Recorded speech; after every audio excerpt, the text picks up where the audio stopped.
First Peter 2:9 is quoted as proof text that the church replaces Israel as God's chosen people. The context, what the Apostle Peter states through the verse, the passage, why Peter writes to believers is totally ignored. The verse says, "But ye are a chosen generation, a royal priesthood, and holy nation, a peculiar people, that ye should show forth the praises of him who hath called you out of darkness into his marvelous light." The very next verse says that Christians are called, chosen to be God's people. Peter begins the letter by calling the Christians elect and writes to the scattered and persecuted Christians in some regions and encourages them to be resilient and hopeful in Christ, to live godly lives with good conscience as God's slaves. That they should remember their new identity in Christ and their spiritual inheritance and their ultimate role model in Christ in enduring hardships. That the church or all the believers belong to the family of God, being set aside for God's specific purposes no matter the circumstances. Peter describes the chosen people of God in contrast with those who reject Christ. He calls Christians chosen, living stones, being built into God's spiritual house to be holy priests, to offer themselves as spiritual sacrifices acceptable to God through Christ, the perfect foundation.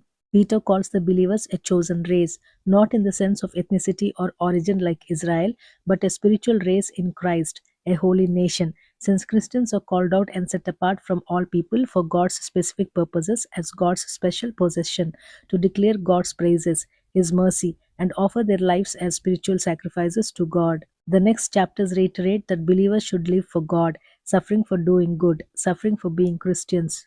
That Christians are to use their spiritual gifts to serve others as faithful stewards of God's grace. Peter calls Christians as royal priesthood and seems to be using the same description used for Israel's special relationship with God to show that in Christ, believers have direct access to God unlike Israel.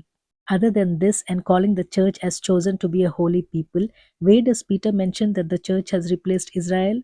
Where is Peter saying that believers are chosen in place of Israel? Where does he mention that the church is spiritual Israel? Is there even a term called spiritual Israel in the scriptures?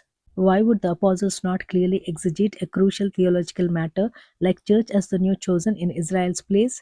Did they forget to even mention? Have they not exegeted all things necessary concerning Christ and his sacrifice, sin and salvation, faith and practice, and Israel? They have. The term Israel is never used for Gentile Christians or the church. Throughout the New Testament, the apostles refer to Jews as Israel and never to the Gentiles or the church. Israel is either unbelieving Jews or believing Jews. The church is never called and is not a spiritual Israel or a new Israel.